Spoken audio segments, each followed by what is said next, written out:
وبركاته. نحمده ونصلي ونسلم على رسوله الكريم وعلى آله وأصحابه أجمعين. أما بعد. Alhamdulillah jamaah sholat maghrib yang dimuliakan Allah. Kita lanjut ngaji tafsir Jalalain malam Senin.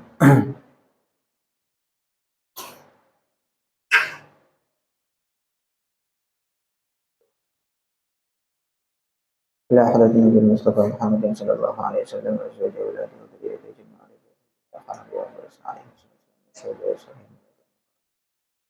Syekh Nasrul Tafa'al Bismillah pada usaha sama Laisha Halimah Jalalain Al-Fatiha. A'udzu billahi minasy syaithanir rajim. Bismillahirrahmanirrahim. Alhamdulillahi rabbil alamin arrahmanir rahim. Iyyaka na'budu wa iyyaka nasta'in. Ihdinas siratal mustaqim. Shiratal ladzina an'amta 'alaihim ghairil maghdubi 'alaihim waladdallin.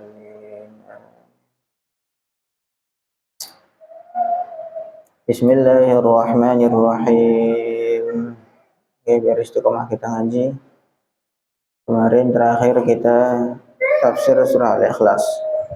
Sekarang surah Tabbat Yada Abi Lahab. Surah Tabbat, surah Tabbat. Makkiyatun, surah ini makkiyah, 5 ayatin, berjumlah 5 ayat. Sebagaimana kemarin sudah kita jelaskan beberapa kali bahwa surat makkiyah itu surah-surah yang atau ayat-ayat yang turun sebelum hijrahnya Nabi Shallallahu Alaihi Wasallam. Nah, kemudian ayat-ayat yang selepas hijrah, turunnya selepas hijrah itu namanya ayat atau surat Madaniyah. Periode Mekah dengan periode Madinah. Nah, surah ini makkiyah. Surah ini makkiyah, turunnya di Mekah, kemudian memang sebelum hijrahnya Nabi Shallallahu Alaihi Wasallam.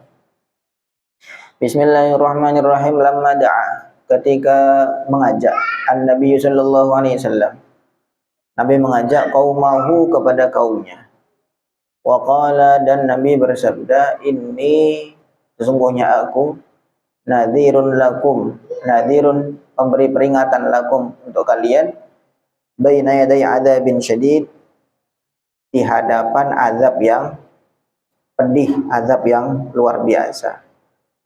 Maksudnya, aku mengingatkan kalian bahwa nanti di akhirat itu akan ada azab. Kalau kalian tidak mau iman, kalau kalian tidak mau taat kepada Allah, maka nanti ada azab. Saya peringatkan, gitu maksudnya. Faqala, maka berkata ammuhu, pamannya Nabi, Abu Lahabin, yaitu Abu Lahab. Tabban laka, tabban, kecelakaanmu, kecelakaan laka bagimu. Wahai Muhammad, alihadza, apakah karena ini da'autana, kamu mengajak kepada kami, kamu manggil kami, apakah cuma karena ini? Nazala, maka turun surah Tabbat Yada Abi Lahab. Jadi proses atau asbabun nuzulnya surah Tabbat Yada itu ketika Nabi dapat perintah dari Allah Subhanahu wa taala, wa anzir ashiratakal aqrabin.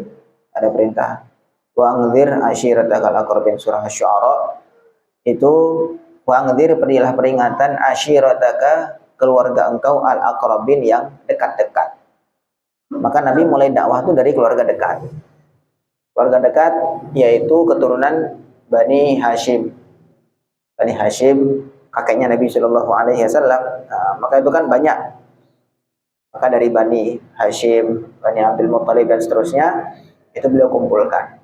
Dalam riwayat yang lain, dalam kitab tafsir yang lain, beliau naik ke Bukit Sofa. Naik ke Bukit Sofa, kemudian manggil, ya Sobahah. Sobahah itu seruan untuk berkumpul. Ayo sini, kumpul.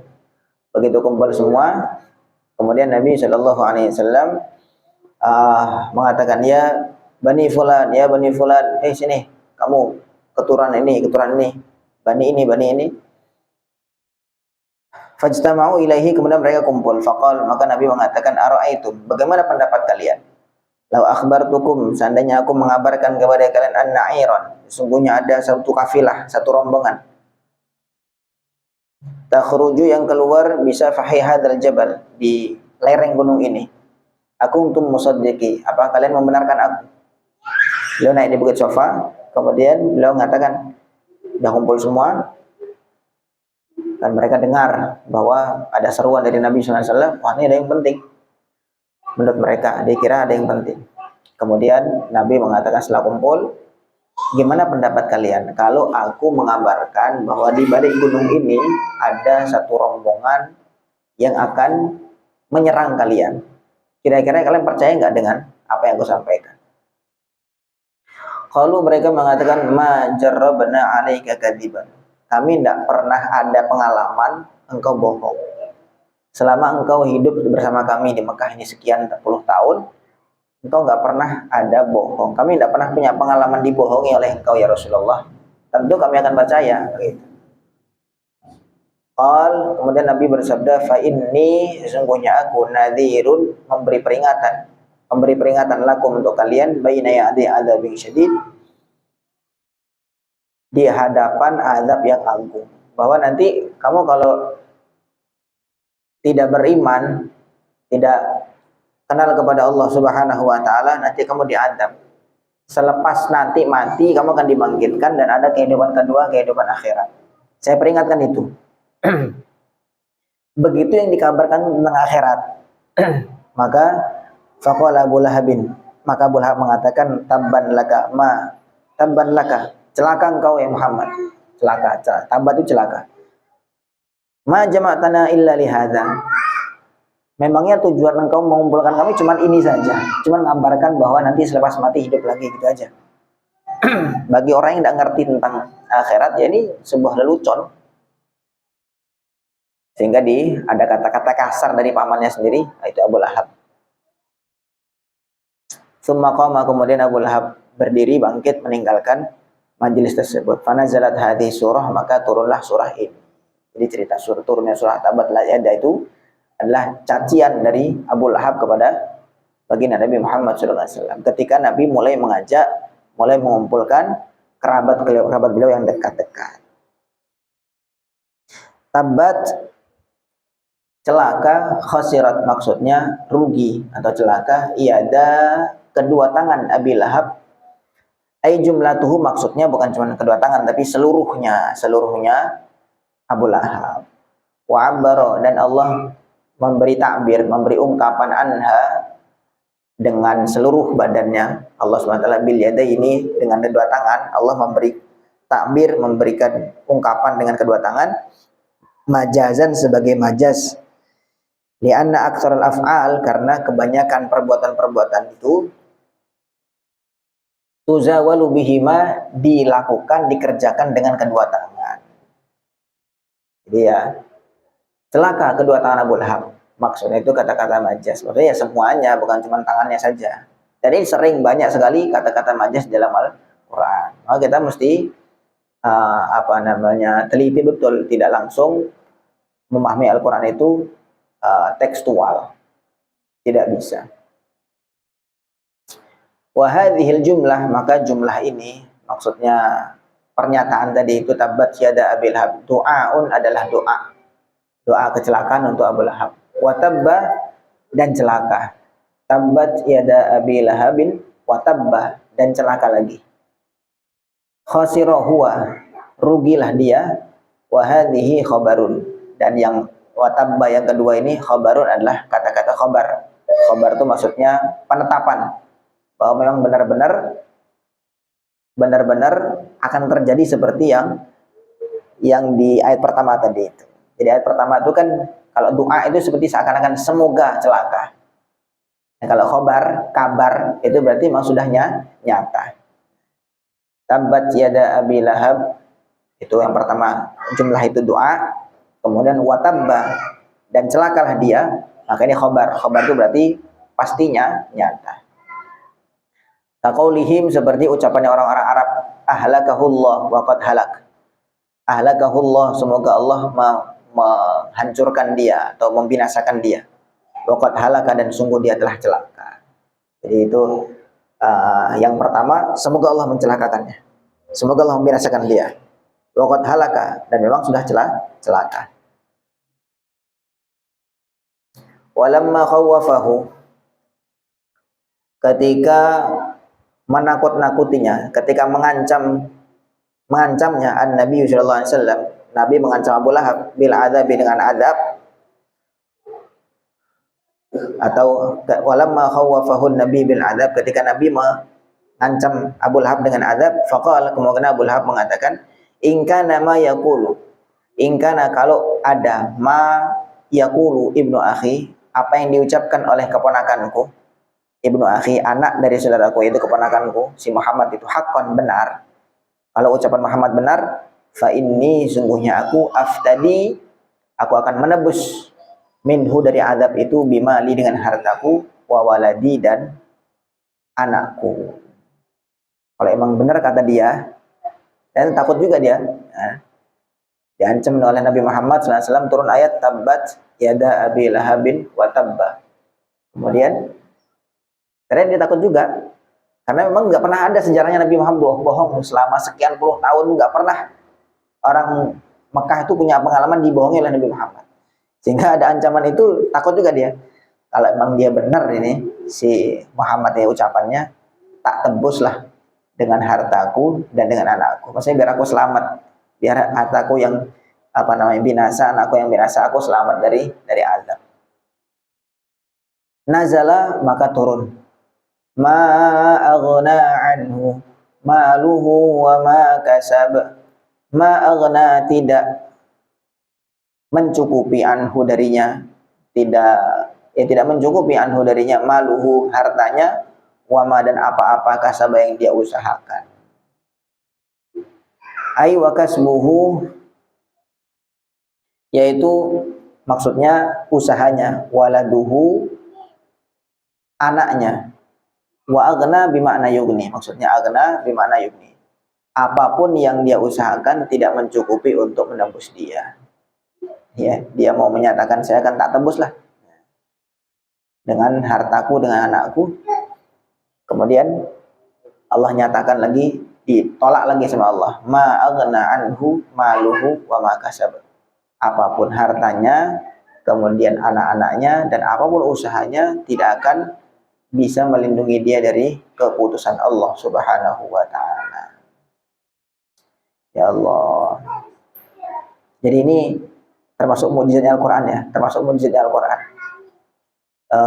Sebagian ulama itu menjelaskan bahwa turunnya surah Al-Lahab ini, turunnya surah Al-Lahab ini itu jauh sebelum wafatnya Abu Lahab, jauh sebelum dia mati. Sebenarnya ini kan kabar bahwa Abu Lahab nanti pasti akan masuk neraka, kan begitu. Kalau dia masuk neraka, ya dia berarti dia mati dalam keadaan kondisi kafir, gitu.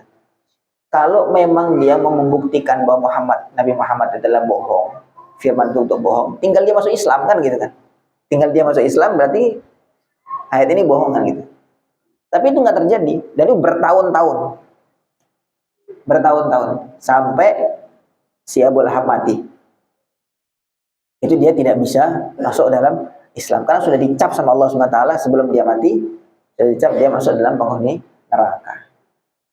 Sehingga dia sebenarnya kalau mau membuktikan, dia membuktikan bahwa Quran itu bohong atau Nabi Muhammad itu bohong, tinggal dia masuk Islam. Oh bener, kan? Dia selamat misalkan gitu. Dia masuk Islam. Ternyata enggak. Memang Allah sudah tutup hatinya. Itu termasuk sisi i'jaznya Al-Quran. Ya Allah. Dan begitulah orang-orang kafir kondisinya begitu ketika di akhirat, innal ladzina kafaru law anna lahum ma fil ardi jami'an wa mithlahu ma'hu liyaftadu bihi min adzabi yaumil qiyamati ma tuqbila minhum. Orang-orang kafir, law anna lahum ma fil ardi jami'an, semua yang di bumi dia miliki, dia punya, ya, wa mithlahu wa ma'hu, dan didobel lagi. Semua satu dunia dia punya dan didobel lagi, liyaftadu bihi, supaya dia menebus dirinya min adzabi yaumil qiyamah, dari azab hari kiamat, ma tuqbila minhum, tidak akan diterima. Jadi Masya Allah, kondisi itu sudah diceritakan oleh Allah dalam Al-Quran, dan nanti akan terjadi nyata ketika di akhirat. Maksudnya orang kafir nanti akan betul-betul menyesal sehabis-habisnya. Dia akan mencoba untuk menebus dirinya dari azab itu dengan apa yang dia miliki. Tapi nggak diterima sama Allah, ya sudah. Disitulah betul-betul mahalnya iman itu di situ. Mahalnya iman itu di sana. Kalau kita di dunia rasanya kayak nggak begitu berharga lah namanya iman itu. Sehingga naudzubillah banyak orang yang menjual iman itu hanya dengan sesuap makanan, atau dia hanya dengan sebungkus satu kardus mie ataupun satu karung beras. Itu iman itu nanti akan terlihat saking berharganya itu, bagaimana berharganya ketika di akhirat. Ya Allah, dia akan masuk naron, ke dalam api dzatal lahabin, yang memiliki gejolak-gejolak, api yang bergejolak.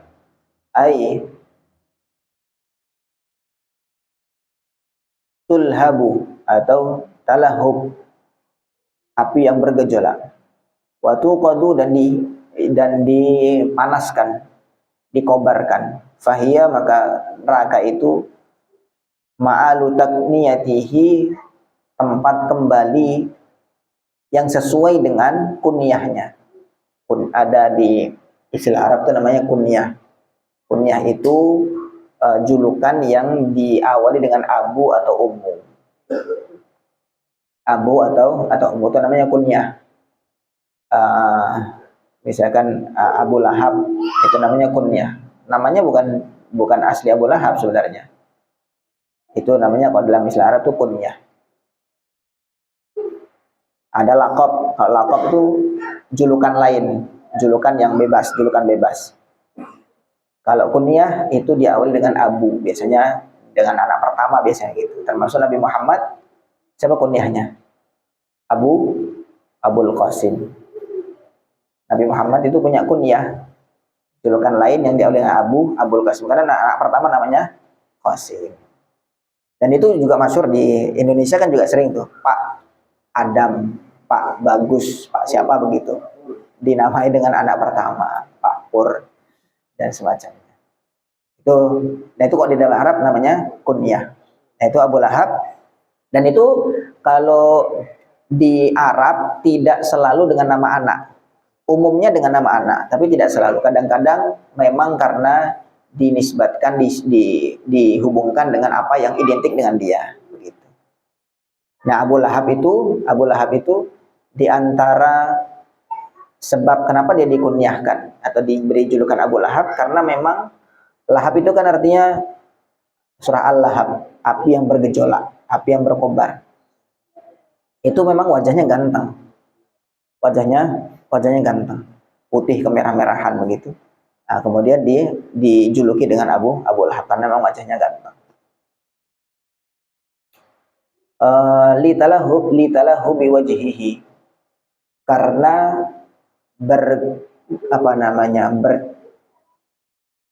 bercahaya wajahnya, isyraqan, dengan cemerlang, wa humratan, dan merah. Jadi sesuai api, kemudian nanti akibatnya ya, awalnya memang dia diberi kunyah, diberi julukan itu karena memang wajahnya ganteng. Tetapi karena dia memang itu lahab, al-lahab, nanti pada akhirnya dia akan masuk ke dalam neraka yang bergejolak. Wa mra'atuhu, dan juga akan masuk ke dalam neraka istrinya. Atfun, ini adalah atof itu hubungan. Ala dhamiri yasla, kepada dhamirnya lafaz yasla. Yasla itu kata kerja, dhamir yang terkandung dalam yasla itu adalah Abu Lahab. Yasla, sayasla, dia akan masuk, Abu Lahab akan masuk, kemudian diatofkan ada hubungan lagi, yang akan masuk juga adalah wa mra'atuhu, istrinya. Sawaghul faslu, boleh dipisah bil maf'ul dengan maf'ul, wa sifatihi, dan sifatnya maf'ul. Wahia imra'atuhu, itu istrinya, Ummu Jamil, adalah namanya Ummu Jamil. Hammalatal hatab, hammalata, boleh dibaca hammalata birraf'i dengan apa namanya, dengan rafa. Kalau rafa hammalatul hatab, wan nasbi, dan dengan nasab berarti hammalatal hatab. Ini bisa dibaca dua-duanya, hammalatal bisa, hammalatul bisa. Nanti di beberapa qiraah, ini di qiraah sab'ah ada yang baca hammalatal, ada yang baca hammalatul. Al-hatab yaitu kayu bakar. Asyauk maksudnya kayu ya, misalnya kayu.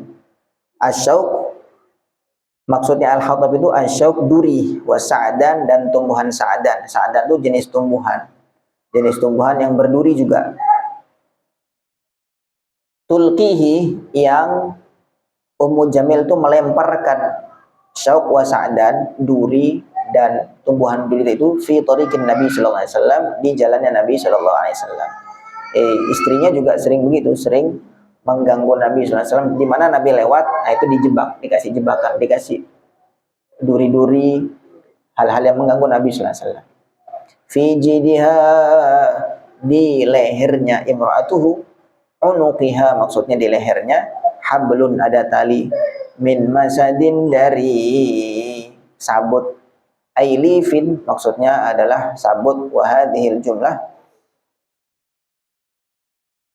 halun, adalah hal, min hammalatil hatab, dari lafaz hammalatil hatab, alladhi huwa, yang itu, na'tu limra'atihi, sifat dari lafaz imra'atihi, au khabarun mubtada muqaddar, atau khabar dari mubtada yang dikira-kirakan. Jadi yang tafsir itu macam-macam. Yang saya tafsir itu ada tafsir dari sisi riwayatnya, bagaimana tentang surah yang turun ini, ayat yang turun ini. Ada tafsir tentang hukum-hukum, tafsir tentang ahkam, ada tafsir yang fokus pada sejarahnya dan segala macam. Nah, ini secara umum tentang surah Al-Lahab itu turunnya ketika Nabi SAW dicaci oleh pamannya, yaitu Abu Lahab. Dan itu turunnya ini Abu Lahab masih hidup. Dan itu sudah menjadi kunci, sudah dicap oleh Allah SWT, tidak akan berubah, bahkan sampai dia mati tidak bisa merubah apa yang sudah diputuskan oleh Allah Subhanahu wa Ta'ala. Begitu juga perempuannya atau istrinya, sama juga, sama-sama mendukung.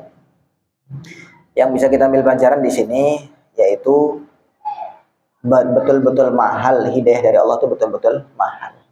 Bahkan ketika dia sudah sudah tahu, dicap bahwa dia akan celaka, itu dia sendiri tidak bisa merubah keputusan dari Allah Subhanahu wa Ta'ala. Sekarang kita syukur Allah kenalkan kepada iman, kepada Islam, makanya kita jaga betul-betul. Di antaranya ya doa sama Allah, Rabbana la tuzigh qulubana ba'da idh hadaitana. Ya Allah, jangan kau selewengkan hati kami ba'da idh hadaitana, selepas engkau beri hidayah. Sekarang Allah beri hidayah kepada kita dalam untuk Islam, menjalankan agama terus istiqomah. Tapi kita tidak tahu akhir hidup kita bagaimana, nggak ada yang tahu. Ya, gitu. Mau orang soleh kayak gimana, gitu. Pada akhir hidupnya itu tidak ada yang tahu. Tetap kita mesti doa, Rabbana la tuzigh qulubana ba'da idh hadaitana wa hab lana, dan berikan kepada kami min ladunka, dari sisi engkau, rahmat. Ini hidayah. Dan hidayah itu tidak ada pengaruhnya sama sekali dari hubungan kekeluargaan. Ini pamannya Nabi, dekat sama Nabi. Orang dalam lah, maksudnya orang dalam. Tapi kalau memang sudah jatahnya itu neraka, ya neraka saja. Itu mahalnya hidayah.